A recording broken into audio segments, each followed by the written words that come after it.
Hello, everybody. We are doing a Q&A focusing on BFA Art School portfolios. I'm going to answer all your questions about what it will take to apply in 2020. If you would like to grow as an artist and you can't afford an art class, we've got everything you need to hear at Art Prof: critiques, tutorials, and professional development.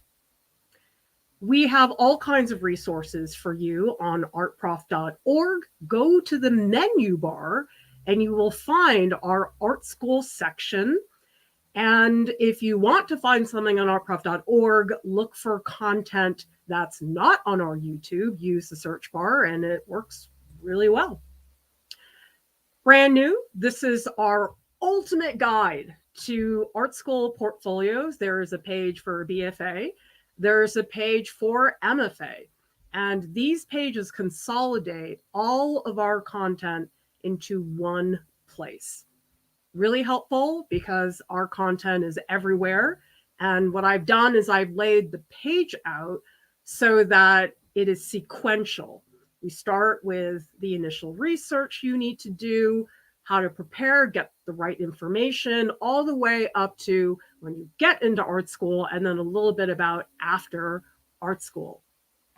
Tell me in the chat, don't be shy, if you are applying to art school. You don't have to write anything other than just yes, because I know not everybody necessarily wants to talk in the chat, but that's very helpful for me, so I know how to get a sense for who the audience is tonight. Ask me your questions. This is a Q&A focusing on whatever you want to pick my brain about. Oh, good, fantastic. We have Evelyn and Lily. Nacho says applying for transfer next year. Yep. And you know something, the whole thing about art school portfolios, BFA or MFA, you gotta get the information early. A lot of the times people don't have the right information, and it actually, number one, becomes a waste of time because you end up doing things that don't matter, or you think architecture is one thing, but actually it turns out it's something else. So that's actually one of the most common problems that I see with art school portfolios, is that people just don't have the right information. I talked to somebody today who was trying to get a master's and really didn't understand the difference between all the various degrees, because you can get an MIT, an MFA, an MA, PhD. There's so many degrees. So it's very important to get the right information, and that's why I'm here. By the way, today we are focusing on BFA portfolios. We will definitely do one Q&A at some point for people applying to MFAs. But you can see this is what is on the BFA guide that I put together. There's content about photographing your artwork, National Portfolio Day, including horror stories, one of which is mine. And we have accepted portfolios, opportunities in the summer, student competitions. It's all here. You don't have to go anywhere else. This is one-stop shopping for all of you to find that content. Great example from Claire, who says, yeah, I thought I would apply to fine arts, but now I'm sure I'd rather apply to illustration.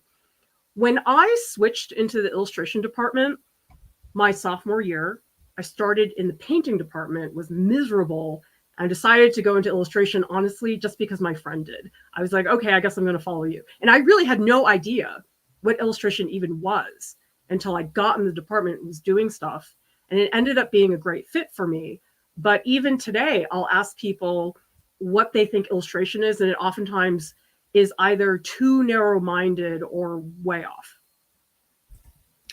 Nancy says, withdrew from art therapy MA, but I had to put together a portfolio when I applied for my master's as a self-taught artist. That was pretty challenging. I would tell you, no matter what situation you're in, get help.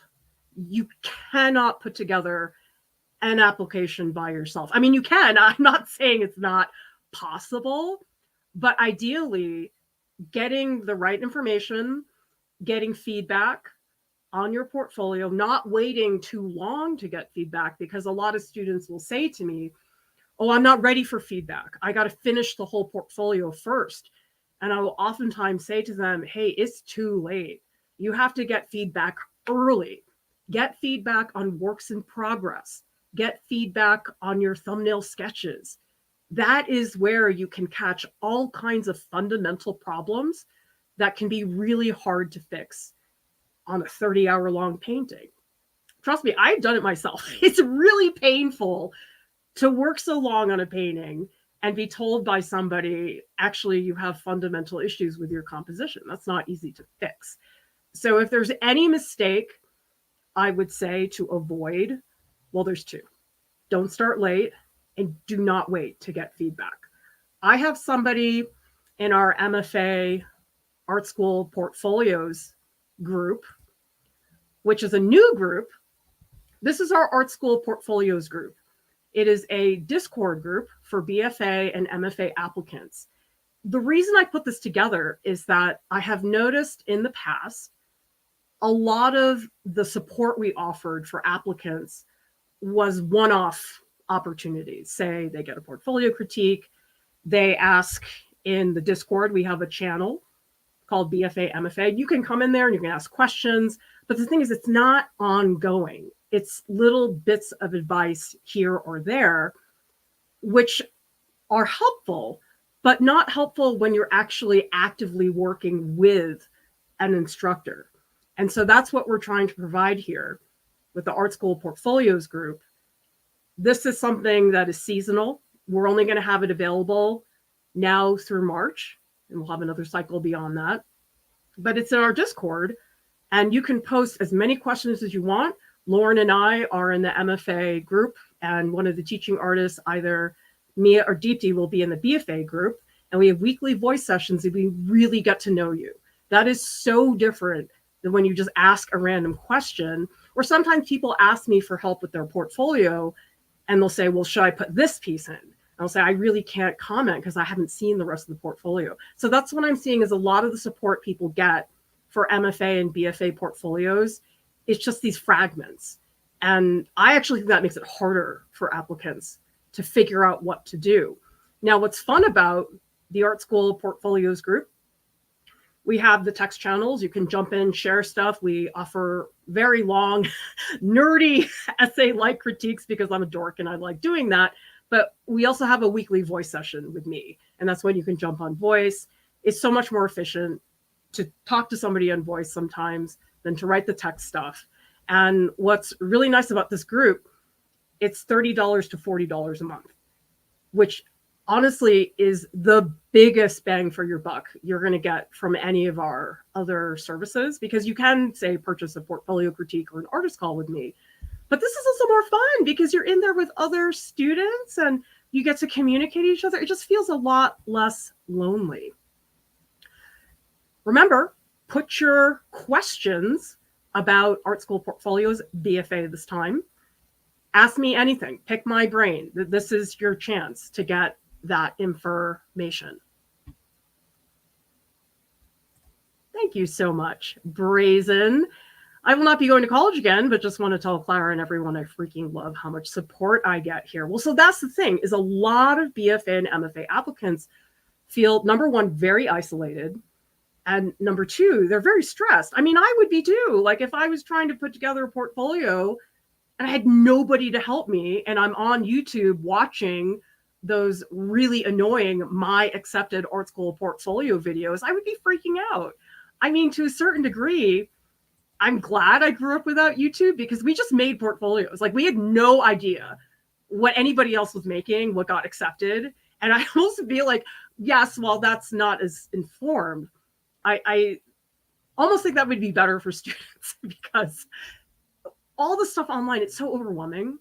Tell me in the chat if you are applying and whether you are feeling overwhelmed by all that content, because those my accepted art school portfolios, you think that they'd be very educational and informative, but actually most students I talk to tell me that they watch those videos and they feel so discouraged and really frustrated and feeling like they can't ever measure up. And that's a terrible feeling when you are applying for school.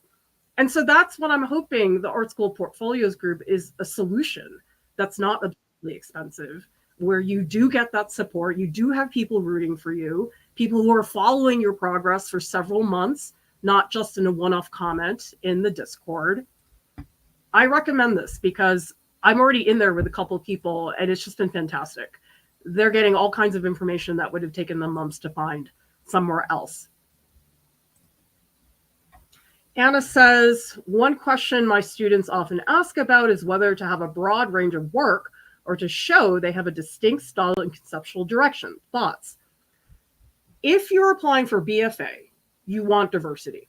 Diversity in subject matter, in materials, the various techniques. MFA is the opposite. MFA, they want cohesive, mature, artistic vision. They don't want that at the BFA level. Fazili says, do you need to take a math class for art? My teacher told me that.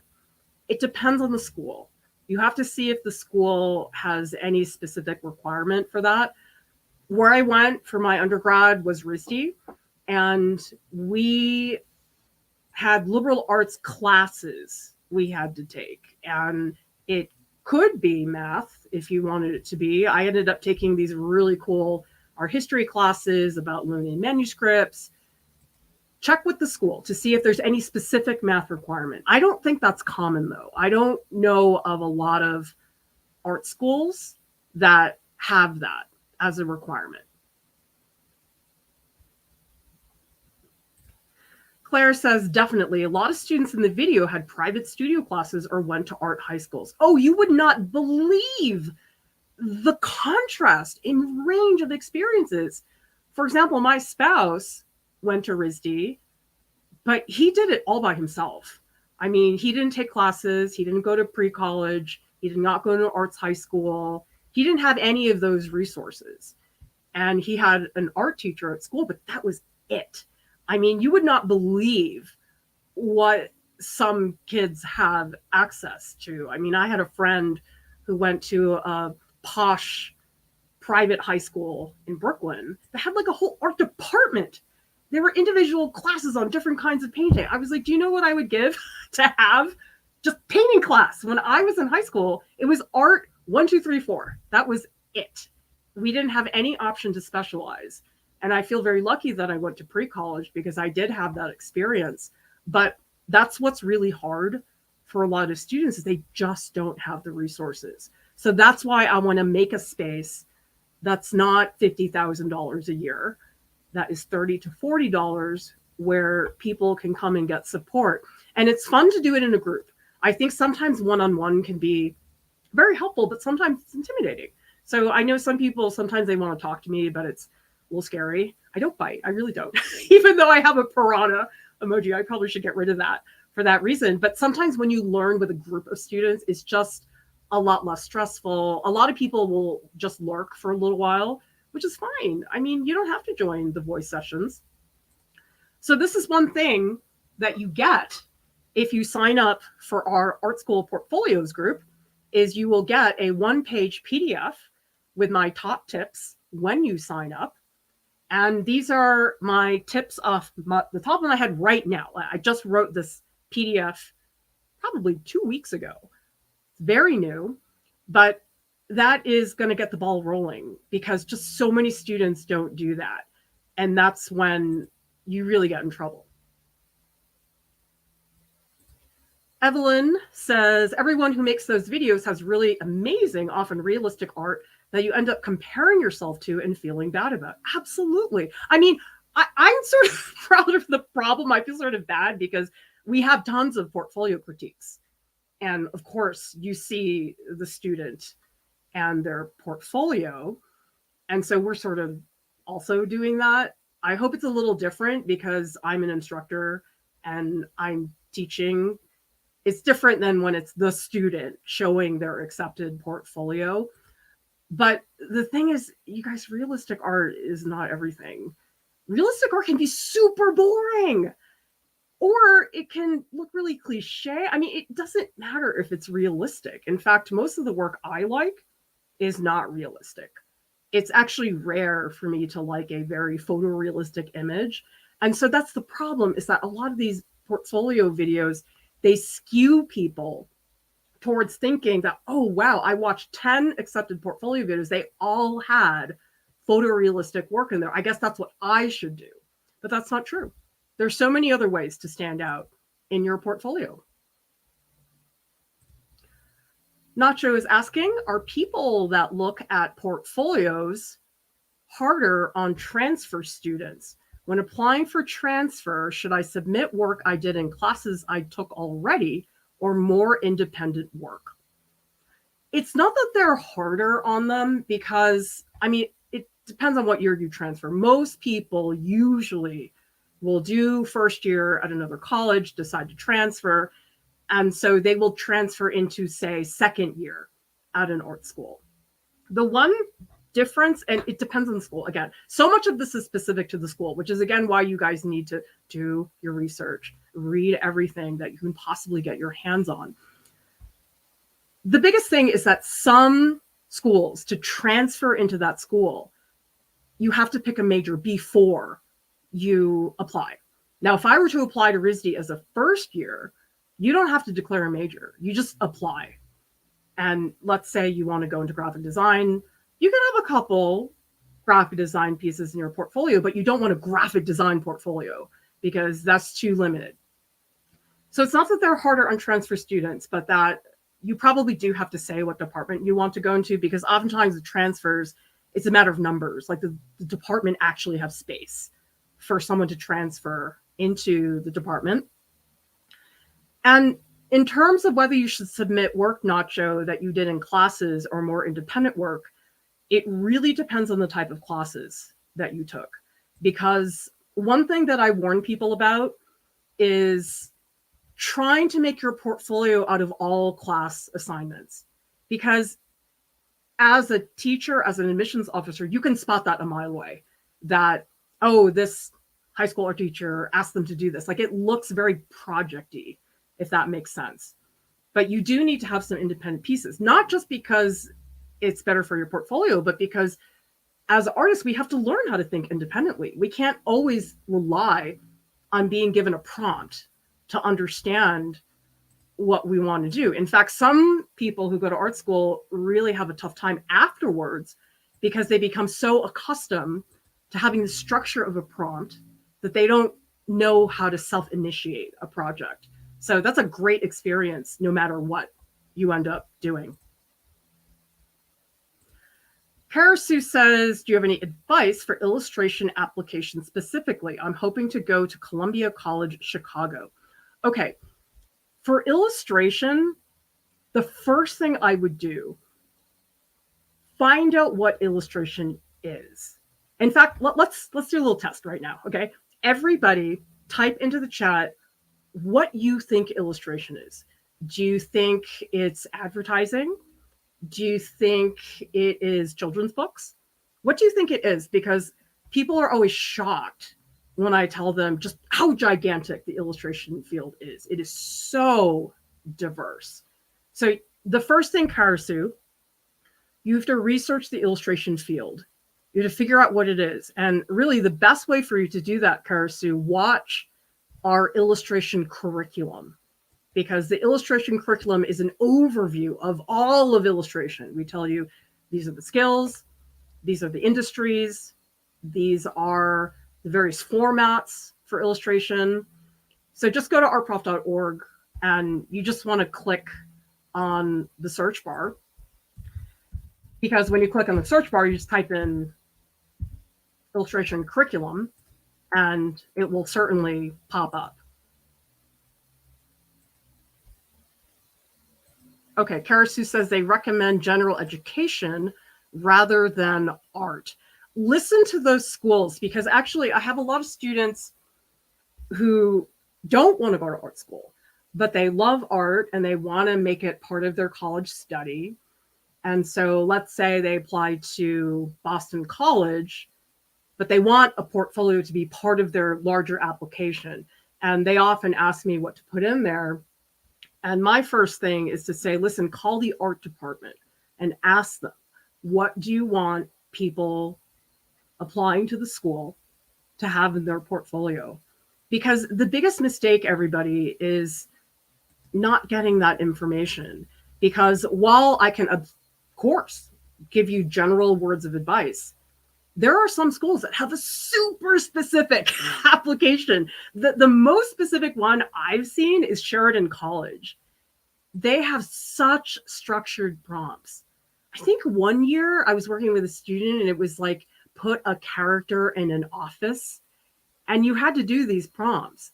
I know RISD still has prompts, but their prompts have changed dramatically. When I was in art school, the RISD prompt was to draw a bike in pencil. They've gotten rid of that. And now they have these new prompts that are super vague. I honestly don't think they're very well written, but you have to find that out, because if you don't have the information, you're going to waste your time doing things that they don't really care about. Great. I love hearing this. Adrian says illustration is art attached to something else. Magazine story product. Evelyn says communicating a story idea with images. Yeah, that's not all of illustration. I mean, sure, that's part of it. But let me tell you all, and this is good for you, Karasu, comic books, children's books, editorial illustration, adult books, book covers. I'm sure I'm missing a bunch of other ones, but that's just the tip of the iceberg. There's so much that is a part of illustration that people are just not aware of. Oh, Claire says they recently got rid of the prompts. Last I checked the website, it said there was no RISD assignment. Oh, I did not know that. Well, thank you for the update. I mean, we'll stay tuned. Maybe it's just that they have not announced them yet. Anna says, I was a transfer from a community college to get my BA in visual arts. They didn't ask me to apply to a major, but I did have to show I could bypass the freshman year fundamentals classes. And again, this depends on the classes. I mean, there are some schools that will say, nope, you can't transfer. And there are other places that will let you bypass certain things. So in general, for the transfer student, it is still largely the same portfolio, unless the school says you have to pick your major first so we can see if there's space in the department. Who's applying? We have new people who joined. Just type me into the chat. It's okay to lurk. It totally is. I know that it can be intimidating to type in the chat, but I just love it when I hear from new people in the chat. Vivi says, I am applying to liberal arts schools with supplemental portfolios for a BA in fine art. These are much smaller, around 5 to 7 pieces. How should I go about choosing which pieces to pick? Ideally, it would be good to get feedback from a teacher. I don't know if you have an art teacher at school that you trust, but that is really hard to do by yourself. If I were applying to school, I would never make that decision by myself because I don't trust myself. And tell me in the chat, who here feels like they can't see straight when they're looking at their own work? I feel like that all the time. Like I look at my painting, I'm working on it, and I'm like, it all looks the same to me because I've been staring at it for hours. And oftentimes for that reason, we are almost blind to what is our best work.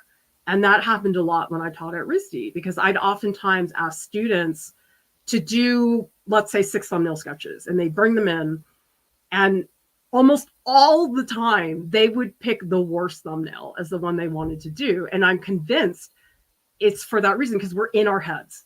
You're stuck in your head as an artist. And when you have a fresh pair of eyes, people who are not you, who can look at it, that's ideal. We also have our Discord. This part of our Discord is public. We have critique channels in there. You can post an image, add information about it. You'll get help from the staff and from the community. And again, we have the public BFA and MFA channel where people can come in and ask questions. Don't be afraid to ask for help, you guys. Just don't. I know it's scary. I know it's intimidating.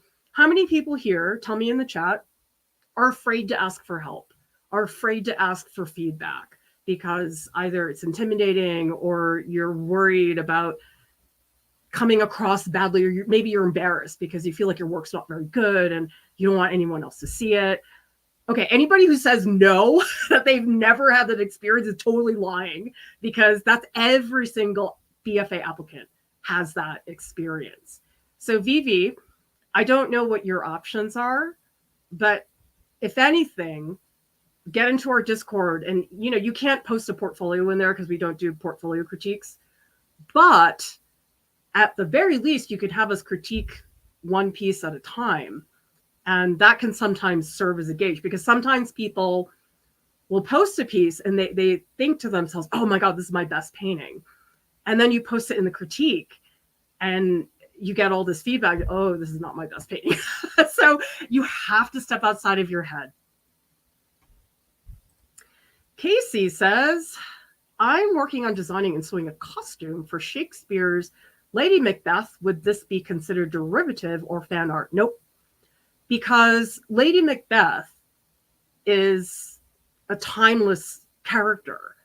Lady Macbeth is not designed the way SpongeBob is designed. I mean, sure, people can make their own version of SpongeBob, but we know SpongeBob looks a certain way. Lady Macbeth is verbally described in a Shakespeare play. And there's no specific thing, oh, she has to be made out of a yellow sponge. I mean, like, we don't need those parameters. So anytime you're using a character from literature, from mythology, that's not fan art. Fan art would be if you wanted to draw SpongeBob. That is fan art, because that's an established design. Brian is asking, do some African American artists face some backlash in the art community? Brian, can you clarify if you mean art school community or just the larger world? Because we're really focusing on BFA degrees. So clarify that wherever you can. Lena says, absolutely blind towards my work. I'm usually good at giving constructive criticism for others, but I can't see what's wrong in my own stuff. I just know something is off. Yep. You guys would not believe. Oh my gosh. I mean, it's almost embarrassing for me to admit this, but sometimes I'll make a piece and I'll show it to one of my artist friends and I'll say, okay, what do you think? And they point something out and I'm like, oh my God, I'm so dumb.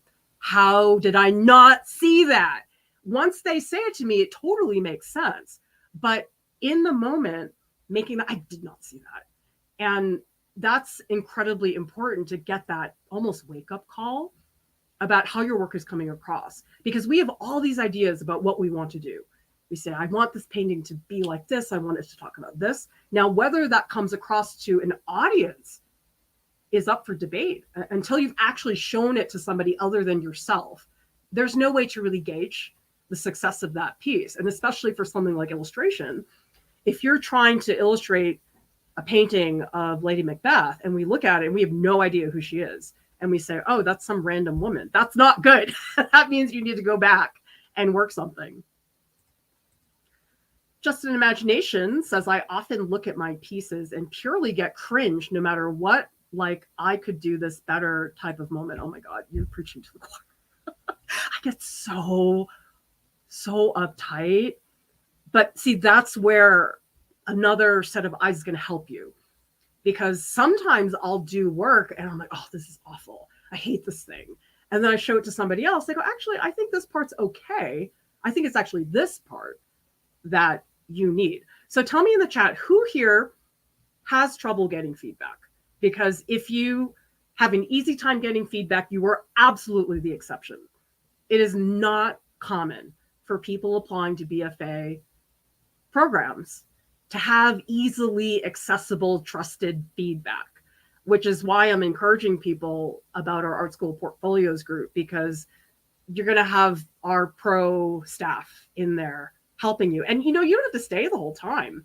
It's monthly. So if you want to just go in and try it a month and then leave, that's fine. You could join for 2 months. I mean, you could never join. That's fine too. I understand. Not everybody, it's an option.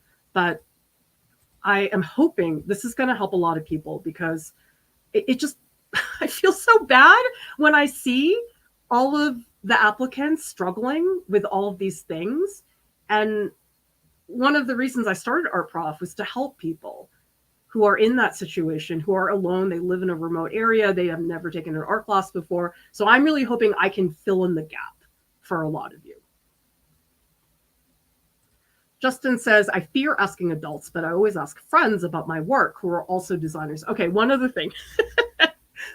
Your friends and family mean well. They really do.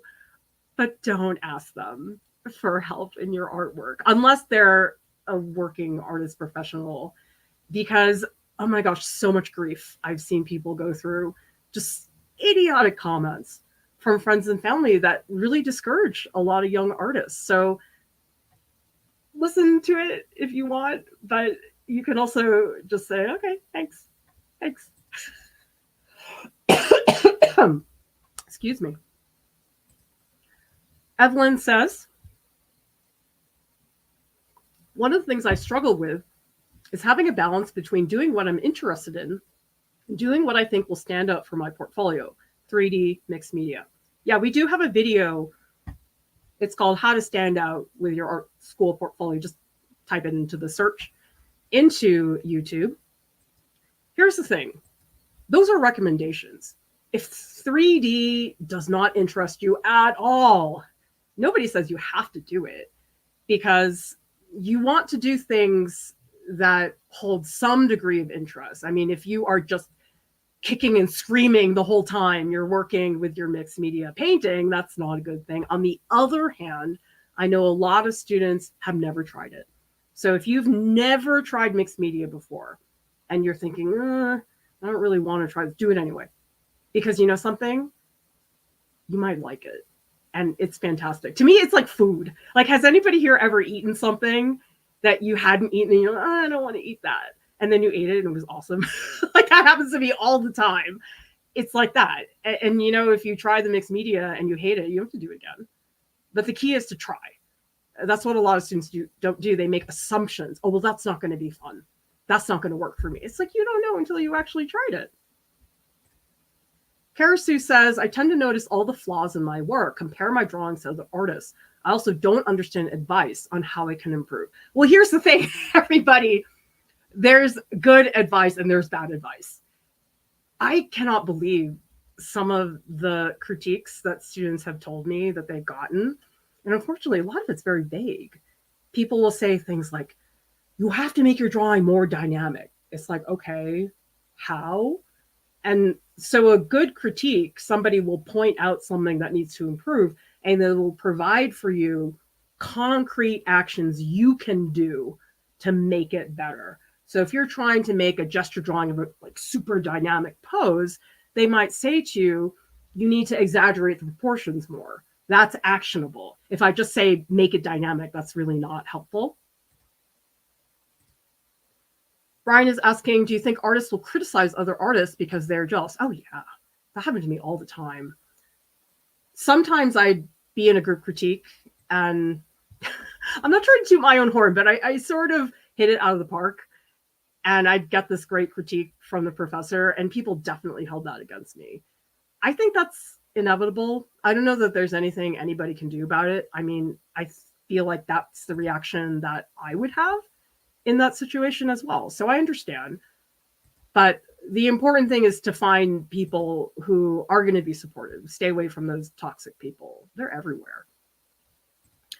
Kyle is asking, advice for applying for a dual major. I'm looking to apply in studio arts and film or photography. I'm a little unsure on how to split up my portfolio into sections. Okay, in your portfolio, you can certainly include film, photography, but don't try to make your portfolio look like a photo portfolio. You want diversity, absolutely, as much as you can pack in. Sometimes I'll look at portfolios. Let's say somebody has 3 gouache paintings, and it's very common that those 3 gouache paintings look just like each other. The same color scheme, similar image. To me, that's wasting one of the pieces in the portfolio, because those 3 images are basically the same thing. And instead of having those 3, you could have 3 that are different, because that's what you're trying to show. People always say, why do art schools want you to have it all figured out? Isn't that why I'm going to art school? They don't want you to have it figured out, but they do want to see that you have a willingness to try different things, that you're not learning one technique and just doing it over and over again. And the way to demonstrate that willingness is to have diverse topics. Karasu's asking, would concept art for an animated adaptation of a book series I like to be fan art? It's never had a visual adaptation. Animated adaptation of a book series. Here's what I would say. Avoid fan art at all costs. Hey, trust me, I am the biggest fan of fan art now. Everybody see this painting?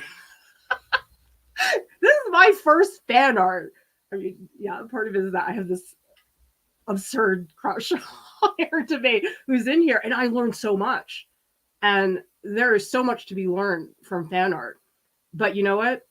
Your art school portfolio is not it.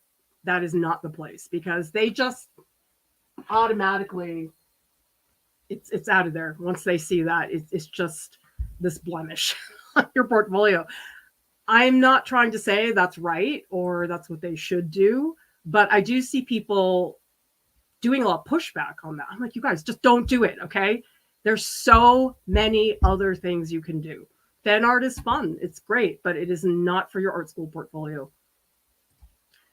Casey says, I feel like I can never tell what exactly is wrong with the figure's anatomy in my drawing until a month or two after I finished it. Anatomy is very hard, Casey. It is not an easy topic to learn, and it took me years of training.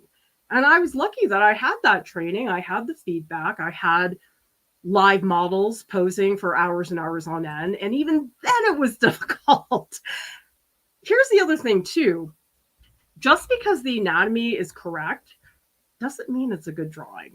In fact, I talked to this one person at Life Drawing, and he had asked me for help on his figure drawing. And before I gave him help, I said, well, what are you trying to do? Do you have any goals? And he said to me, I want it to be accurate. And I didn't want to launch into a whole thing, but guess what? The drawings that I really love are often not accurate. And if you ask me, oh, what is your goal? You're working on this figure drawing. I'm not going to tell you accurate, because number one, I don't like doing that. Number two, it's not really that interesting. Why do you think people like character design? If character design was accurate characters, it would just be the most boring thing on the planet. That's okay, Karasu, to say sorry. It's hard to receive critique. Who here, tell me in the chat, finds it hard to receive critique? And if you're saying it's easy peasy, you're lying. Guess what? I've been in this field for decades, and I still get frustrated by critiques. Lauren told me the same thing. She said people will say something to her, oh, work on this. And she said her first impulse is to get very defensive and say, well, I already did that. But I did that. It's like I do the same thing where somebody points something out and I'm like, but, and then later I go, oh yeah, duh, Clara, that's really stupid. So it is not uncommon to have that almost sting that you feel when somebody critiques your work. But that's why what I like about the portfolio group, it's not just you getting critiqued, it's other people. And some students will say to me, you know what, I learn more when I hear someone else's critique, because when you're getting a critique, it's almost like too close. And so it's harder to hear the critique. But if you are hearing someone else's critique, you can just focus on the elements. You can just think about composition. You don't have to be so attached because it's separate from you. It's somebody else's artwork. So I would highly recommend, if you can get feedback in a group setting, that is by far the easiest way. When you're having to go off on your own every time to ask, it's a chore. It's difficult to do, especially if you don't have people surrounding you all the time. Karasu's asking about our portfolio critique. So we do have Art Prof services. We have artist calls, and we have personal art curriculums, statement editing, and portfolio critiques. So we have various rates. It depends on which staff. It depends on how quickly you want the critique. We have an option. You can get a 24-hour critique from me if you want. Obviously, the fee for that is higher. You can get one in 10 business days, get one in 2 business days. So if you guys go down to the YouTube video description below, you will find there's all these links and it says Art Prof Services, and click on that. And that will give you all of the rates for those portfolio critiques.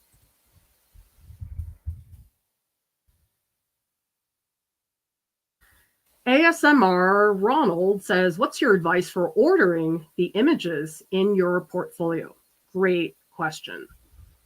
I think it's important to mix it up so that you don't have similar types of things all in a row. Let's say you have 3 acrylic paintings. Let's say you have a graphic design piece and you have a sculpture, okay? Don't put all 3 paintings in a row. Do 1 painting, sculpture, 1 painting, graphic design, 1 painting. That makes it easier because you have to think about this from the point of view of the admissions officer. That is the biggest mistake that a lot of people do. They just think about it from the applicant point of view. Just picture this, everybody, okay? And tell me in the chat, have you thought about what it's like being an admissions officer? Probably not. Most people have not. You're an admissions officer, and they give you just a stack of applications to go through. And I'm sorry to tell you guys, but you know how long they look at each image? I'm going to show you, and you're going to be horrified. So if I'm reviewing this image, let's say it's on my phone, I'll do this. Sometimes it's that fast. It's terrible. I know that hurts to see that. Somebody will just, but you know something, an admissions officer, just think about how many images they're looking at. They're looking at thousands of applications. Every application has, I don't know, 15 images. You can't spend forever. You'll go crazy doing that. And so if I'm an admissions officer and I'm going through someone's portfolio and it starts to look very similar, I tune out. If I'm going through a portfolio and every piece is something very different than the last, I'm going to pay attention more. Think about that, because I know how important our work is to us. We're so passionate about what we do. We wouldn't be applying if we weren't, but we cannot make the mistake that the admissions officers are staring at each piece for 5 minutes. They cannot do that. And so that's why I tell people, listen, if you're going to write a statement, you know how in slide room you can add a little text caption. I know people who write 3 paragraphs for that text caption, and that's a mistake. Who's going to read that? Nobody has time to read that. Same thing with films. Let's say you have an animation that you have in your portfolio and it's 10 minutes long. They're not going to watch the whole thing. They're going to skim. Now, if the video is 30 seconds, they will watch the whole thing. And so you have to just pretend to be an admissions officer for 2 minutes. And you'll see very quickly why a lot of those things aren't worth sinking your time into. Casey says, I was having a portfolio review with a school, the Art Institute of Chicago admissions officer. She straight up asked whether or not I actually wanted to do 3D or just thought I should. They definitely noticed this stuff. Oh, yeah. Out of all the portfolios I've reviewed over the years, the proportion of 2D work to 3D work, it's like 99.95 is 2D. So when you see a 3D piece, you notice, because not a lot of people have it. And most people, if they have 3D, have it, and it's not that great. So if you make a really good 3D piece, or you have 2 3D pieces, that really stands out. The other thing, too, that I tell people to do is think about what everybody else is going to do. Guess what? Most people are now learning to draw digitally before they learn traditionally. I would probably guess that the vast majority of high school students are doing a lot of digital. So if you do a digital painting, That's really, I'm sorry to say this, but it's dime a dozen. If you have a terracotta skull and this is in your portfolio, this stands out. If you're seeing hundreds of digital paintings and you see this, that's when people notice. So a big part of it is just being aware of what everyone else is going to do and not doing it. Because the other thing I see all the time, and my teenagers have noticed this too. I know my kids are getting old. They're Gen Z. They tell me that so many kids, they're walking around the school and everybody has a hyper realistic graphite drawing of an eye. That's not new. And that's the type of thing you want to try to avoid. Clementine says, one thing I never understood is how to stand out and show the extent of your abilities in different mediums of the like, but still keeping it cohesive. It does not have to be cohesive, Clementine.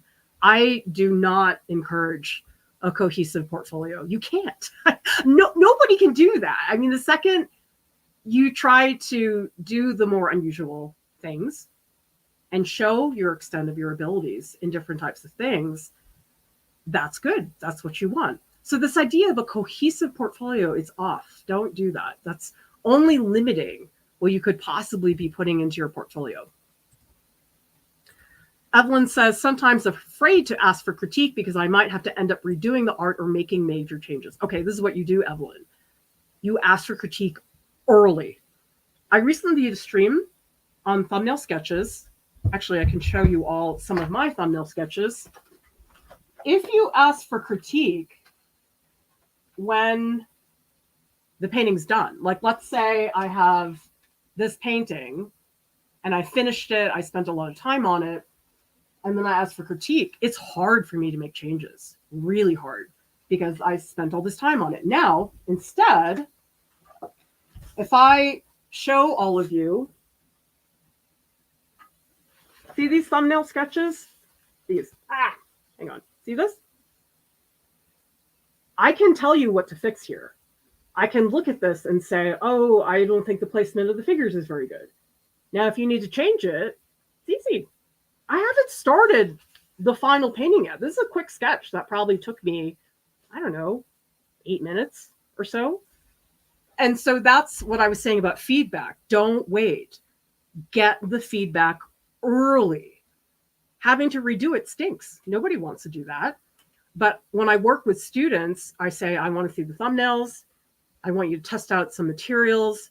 And so these almost stopping points to stop and reevaluate and say, do I really want to do that? Because the thumbnails I just showed you for a huge painting, I would have died if I had to restart it, which is why I really did the homework in terms of the prep work.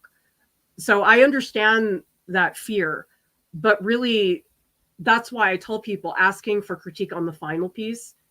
Of course you want that, but ideally it's much better to get feedback early. Lena says, if the critique comes from a right place, it's always welcome. You want to find people you trust, who you're comfortable. I mean, some people are not, number one, not good at critiquing, and number two, not very nice about it. And it's a tricky balance because as an instructor, I want to be encouraging to students, but I also want to be critical and demand more of them, push them to do what they want to do. Clementine says, every time I receive a critique, I wonder if the other person thinks I'm not listening because I don't know what to say other than thanks or got it. Guess what? This is good news for you, Clementine. When I'm giving someone a critique, I'm not thinking about the other person. I mean, I am. I'm just saying I'm not thinking about what you're doing in the moment. I'm just giving you the critique. I'm not looking at you thinking, is Clementine really listening? I can't do that. It's too much work for me to do. And so I understand. I mean, you all are absolutely correct to have all of these concerns, but take the leap. And perhaps some of you will be comfortable enough at some point, for example, just join the public Discord. You don't have to jump into anything too soon, but the public Discord is nice because people can lurk. And I know a lot of people do that, and I encourage them. I say, listen, if it's intimidating, don't type right away. Read the conversation, see what people are saying. And then when you feel comfortable, you can jump in. But I'll tell you, our Discord is heavily moderated, and anybody who's a jerk, we boot them so fast. So I'm proud that this is a very safe space. It is not a place where people are going to be really terrible to you unless you are terrible to us. So I'm curious, out of the people in the chat right now, if you are in the Discord, perhaps, and I hope you had a positive experience, perhaps you can assure some of the people that, yes, we don't bite. And it is a very kind, supporting community. Karasu asks, sci-fi and fantasy art that's completely original characters and designs okay. It's a field I'm especially interested in entering. Oh, yeah. The thing I would do, though, Karasu, is don't do the fantasy art cliche. Because I know dragons are part of fantasy, but if you do something that's not a dragon, you're already ahead in terms of sticking out. So it's about finding, oh, what is that cliche? What is the sci-fi cliche? Can I do something that's very different? Oh, Ginger, Professor said my painting looked Disney. It was horrible. I was so upset. See, how is that helpful, Ginger? How that does not help you. In fact, sometimes I would be frustrated with students in critiques because a very common thing is people would look at somebody's drawing and then say, oh, that looks like Star Wars. And people would go, oh, cool. And I would actually say to them, you know, that's not a compliment, because guess what? Now the person looking at your painting is thinking about Star Wars and they're not thinking about your painting. And so that's not always a compliment when people say it looks like Disney. In your case, it was not. But that's what I mean by comments that are not helpful. You can't do anything about that. Casey says, it constantly throws me for a loop when I get constructive feedback. I'm so used to just sort of vague compliments. I tend to get defensive because I don't expect it. Yeah, well, if you're not in art school and getting critiques every day, of course it feels like you need to get defensive. I totally understand that. I get defensive where I'm like, nah, I did. It's okay. What? How come you guys didn't get this? And then later on, it's like the cloud goes away. And I go, you're so dumb, Clara. Just come on, separate yourself from your artwork, which is hard. It's not something everybody can do. Yeah, just an imagination. Get frustrated whenever I get a critique. I think that is because of how I am majorly self-critical of myself. It is good to be self-critical, but not to the degree that it paralyzes you. There's a time and a place for critique. Sometimes the critique is too much, or sometimes it's given at a time when it's not that helpful. Like sometimes what students will say to me is, okay, I have this idea. I want to draw this. I want to do this. And they'll say to me, well, what if I do this? And I say, I cannot help you until I see something on paper, because you can think in your head all day about what you want to do. I can't do anything with that as the critic. So it's fine to be self-critical, but at a certain point, you have to find a way to turn it off. I mean, for me, I listen to podcasts. Sometimes I listen to a movie I've watched 8,000 times. That sort of takes my mind off of it a little bit, because I don't know if anybody else has this problem, but I ruminate so much. It's so bad. And honestly, a lot of the things that I do in my studio practice are there, so I don't think so much. Because once I let my brain start running, it's so bad I can't even work. Kyle says, when I went to portfolio day last year, I got confused about a lot of the terminology and concepts that the admissions officer were using while critiquing my work. Okay, so Kyle, it is now your job to find out. What are those things? I don't know if you have the ability to write some of those down, if you even remember some of them, but another mistake I see with portfolios is people think it's just about, okay, I sit down, I make the work. It's not. There's a learning period. If you know nothing about color theory, you do need to learn something about that. And guess what? Learning something about that does not involve pumping out a masterpiece. It requires a lot of practice. Doing different things, learning some paint mixing techniques. That is not going to happen on the final painting. It's going to be on a warm-up piece or something like that. And so anything you hear that you're like, I don't know what that is, find out. And guess what? We probably know. I know, I'm not trying to toot my own horn, but we're pretty good. We know what's going on with a lot of that terminology. I've been through it 10,000 times. Karissa says, I don't really understand what I can do differently after the feedback. Change something in your approach. I mean, ideally, the person that's critiquing your work is going to tell you what to do differently. But I can tell you that just doing the same thing you've always done usually is not a way to grow. The way you grow is to try things that you don't know anything about. And that can be incredibly helpful. And Mick M says, what's your advice on less adding expressive portraits, but rather portraits that try to capture the likeness and subject in your portfolio? This is a big, deep question because I love portraits and I spend way too much time thinking about them. But think about this. People are much more than how they physically look. If you think about, look up the National Portrait Gallery. It's in the US. The whole gallery, it's a museum, is all portraits. And a lot of the people are very well known. You could say, okay, we have this portrait of Barack Obama. This is what Obama looks like. But he's more than a likeness. And honestly, a lot of the portraits I like the most are the ones that dig into who that person is. If you look up Kehinde Wiley, I'll post this in here, Kehinde Wiley portraits. Kehinde Wiley did the Obama portrait, the one where he's sitting in a chair and there's all this foliage behind him. In that Obama portrait, the foliage is symbolic of Obama's heritage. Those aren't just random flowers that they put there. To me, those are much more interesting portraits because they're about who that person is, what they did. It is not just, oh, this person had long black hair. Like, that's really not that interesting. And that's why oftentimes I see people, they're doing portraits. And ultimately, if it's just about likeness, it turns into, oh, random person I drew, which is not that exciting.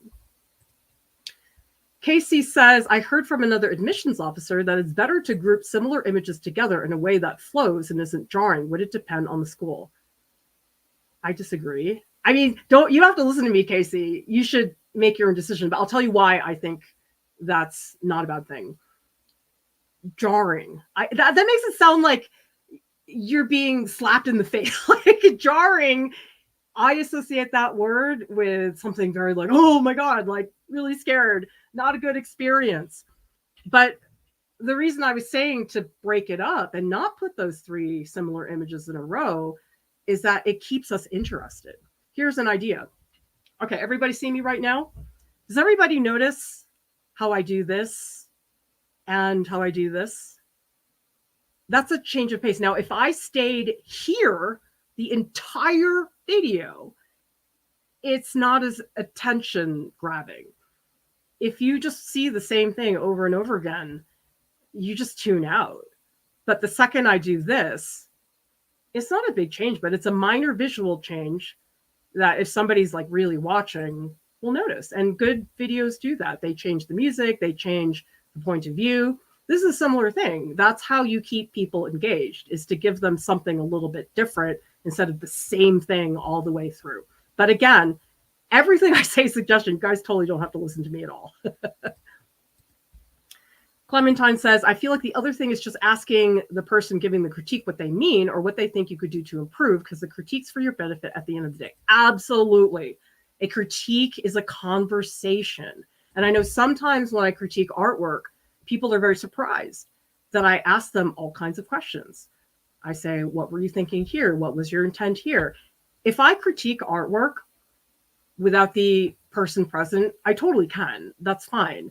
But the most impactful critiques are the ones where I can have a conversation with somebody.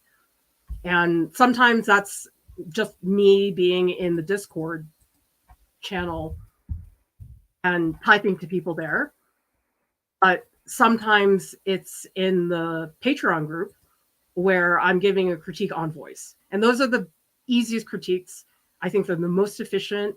I think they get the point across. Of course, the text typed critiques are helpful too, but the ones on voice, I think, are the best, not just for the person, but for me too. I know I'm way more articulate when I'm speaking than when I'm writing. Claire says, do you have advice for someone who needs more observational drawings but doesn't have access to a figure drawing class? Do you have pets? Totally the way to go. If you don't have pets, there are so many places where people sit still and don't do anything. And you know what it is? One of them is video games. I actually was hanging out a while back with my nephew, and he was so fun. He just got out of bed, and he had a blanket all around him, and he had headphones on, and he was playing a video game. He barely moved. It was fantastic. I was like, wow, this is great. And actually, people do that too when they're on their phone. They don't move very much. The other thing you can try is animals. You can go to the zoo. You can even go to the park. There's probably dogs there. If you have a friend that has a pet, that's terrific. So you don't have to draw from a nude model to have life drawing experience. And to be honest, usually the reason why people don't draw from life is they're making excuses. Drawing from life is not difficult. It really is not. But a lot of people have it in their head that it's too much work. It's not. And guess what? That is the way to train yourself as an artist. Cow Phoebe says, my work contains a lot of cultural specific content, so my tutor suggests writing about it directly on the slide so I get more space to explain it. Should I do this? That's terrible advice. I'm sorry. I'm just trying to get to the point quickly for all of you. I don't really like to beat around the bush. Again, if I am an admissions officer and I'm looking, let me show you again. This is how long I'm looking. I'm not going to do that. And you know something else, Cow, is that if you need to write and explain the whole thing for people to get it, that's not a good artwork. There's conflicting ideas about this, obviously, because you'll go to the museum and there's like a little plaque on the wall and everything. But if your work is, as we said earlier, about Lady Macbeth, and we look at it, we have no idea, and we have to read something that tells us, hey, this is Lady Macbeth, that's not good. The other thing is that clutters the slide. Because if you have a slide and you have the artwork and you have this whole wall of text, guess what? I'm not looking at the artwork. I'm going, oh, all this text. Simple, clean, one image. And if you're worried about those cultural specific pieces of content that maybe aren't coming across, to me, that says that you need to brainstorm more. You need to do more sketches. You need to think about ways to convey that, because as artists, we cannot rely on written statements to explain what we're not showing in the artwork. Lena says, my first year of college, I was told that my art is cutesy. It's been over 10 years. I'm a graphic designer. I still think about that comment, constantly trying to break out of cutesy. It's some words are so frustrating when people say things like that. One thing that I really hate is when people say your work is derivative. It's like, of course, I mean, sometimes people use it instead of using the word copy because derivative is more intelligent. It has more syllables or something like that. But those are critiques that are not helpful. It's more like that critique is a judgment. It's not somebody actively interested in your progress. And that's the problem, is you need to have people looking at it that really want you to succeed. I mean, the world is not a nice place sometimes. There are all kinds of people who don't want us to succeed or don't care. And that's why I think our group could be a good substitute for that. Yeah, Evelyn, that's a great choice. Local library, people are sitting down, they're reading. We do have a video where I go to a cafe and sketch somebody. It's tougher there because you need to have a strategy. Like, I do certain things to make sure I don't creep anybody out. Or I know a lot of people sketch at the airport because people are just stuck. They're just sitting there. And so actually I've gotten a lot of life drawing practice at the airport. It's pretty funny. Yep.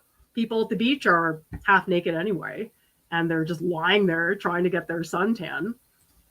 And statues at the museum are good to practice, but I would just be careful with those images because they do come across as art class projects.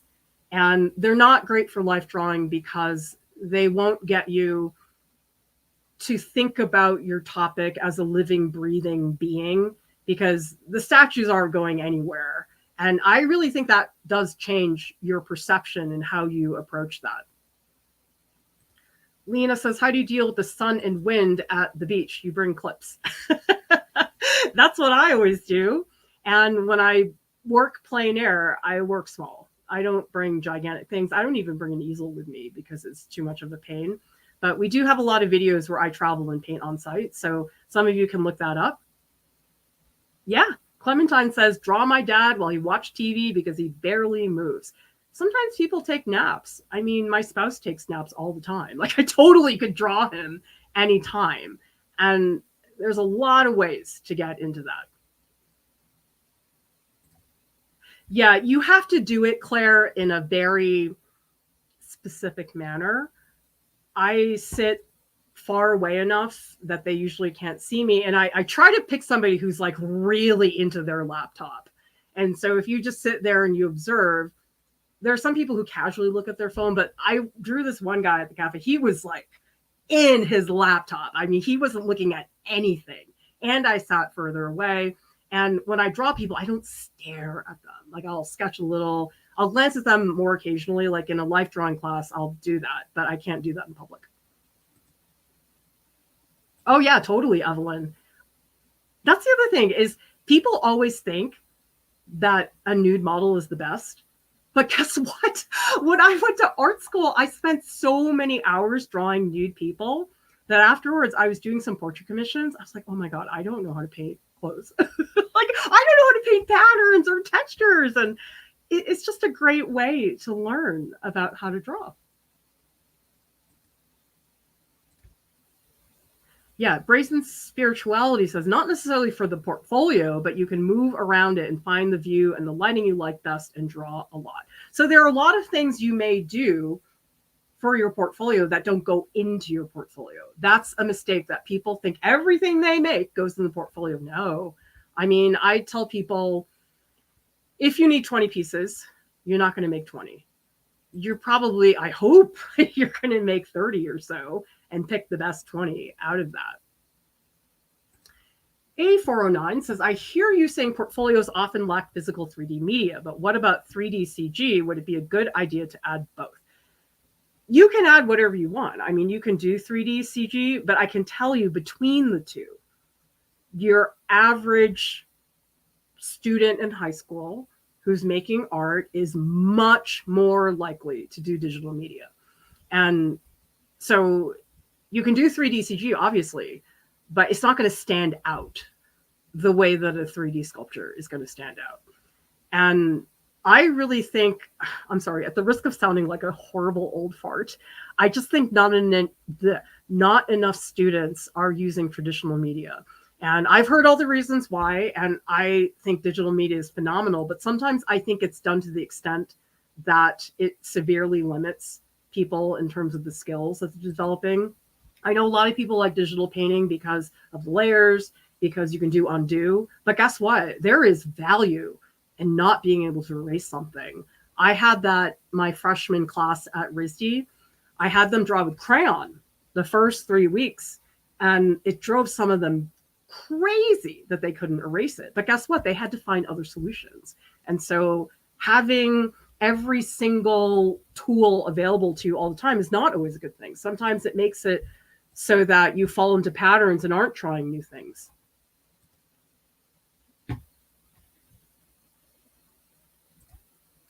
Space Marine says, if you be best friends with someone important, you have to be somebody's kid to get into a good art school. They don't care about talent, just connections.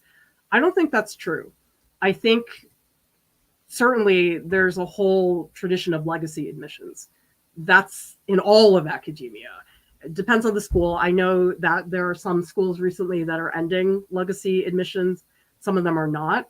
But the people that go to art school, most of them are not in there because of a connection or somebody's kid. I don't think that's true. Yeah, just because it happens, though, doesn't mean it always happens. I mean, that's everywhere. The whole world is nepotism and people getting things because they have connections. Everybody talks about Nepo babies in Hollywood. That's not new. But I think given that you are sending an application, that is making it more accessible to some people. Clementine's asking, what's the line with including time, drawings, study sketches? I feel like it's beneficial to include works in progress so they can see how you work, but it feels iffy putting unpolished work. Okay, you certainly can put in gesture drawings. I think it's a good idea because I reviewed a portfolio, I think it was about 3 weeks ago, somebody who had super detailed graphite drawings. I mean, they must have taken him 50 hours. It was so detailed. But I said to him, listen, you've got 5 drawings in the portfolio. They're all like that. You haven't shown me that you can do a gesture drawing. And so I think those are good to include. What you could do to, I guess, save space on the slide, if you have one horizontal slide, you could have, say, 5 standing figures in a row on a single slide. So they're not just seeing one gesture drawing, they're seeing a bunch, 4 or 5, 3, something like that. The other thing I encourage people to do is to add a spread from your sketchbook, assuming that your sketchbook is about ideation, that it's not just, oh, this is my sketchbook. I'm not kidding you guys. This is my sketchbook. Like this is not good. This is me messing around, okay? It is not showing ideation. Now, what does show ideation is things like thumbnail sketches. This is ideation. This is me figuring out a color scheme.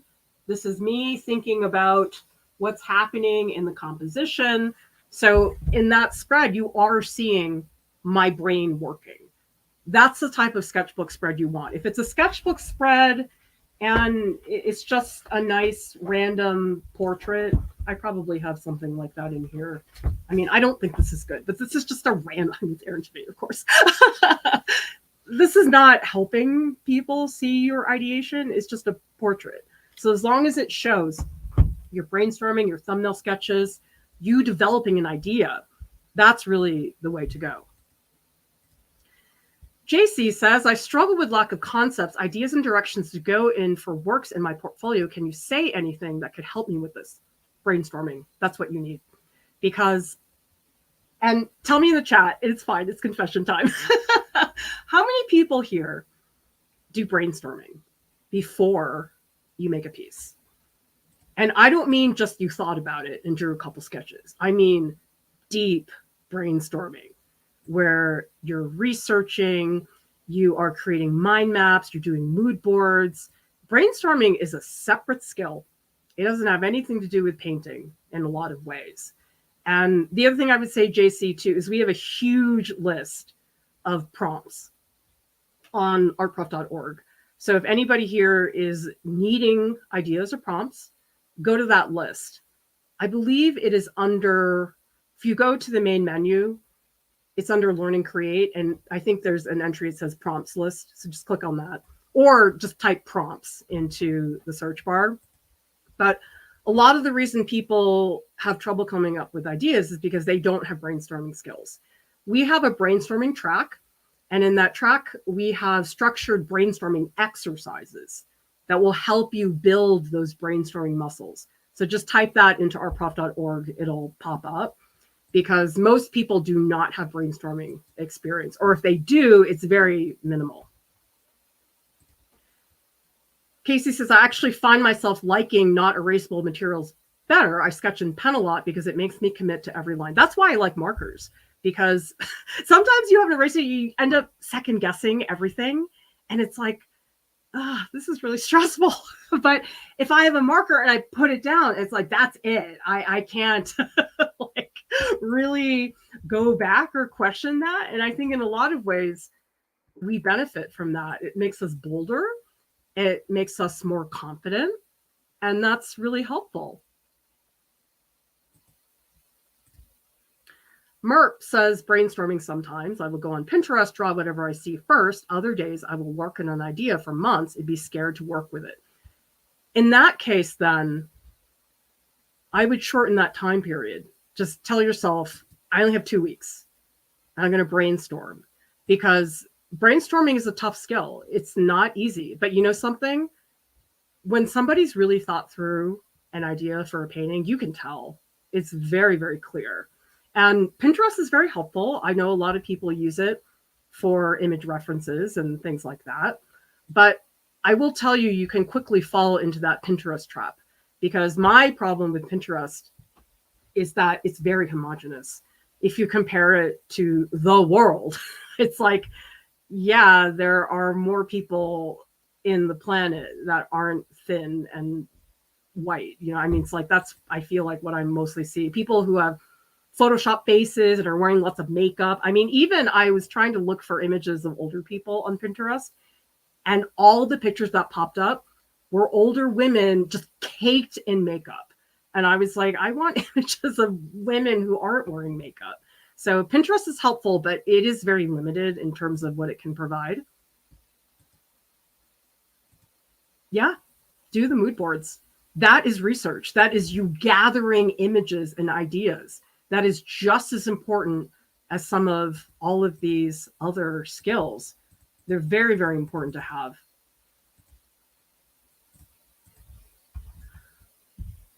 All right, everybody. I want to say a big thank you to our top Patreon supporters who have made it possible for us to be here helping you all with your applications. Art Prof has a podcast. It's available on Spotify and also on iTunes. And subscribe to our channel for more art tutorials, critiques, and business tips. Everybody, thank you so much for watching. I'll see you next time. Bye.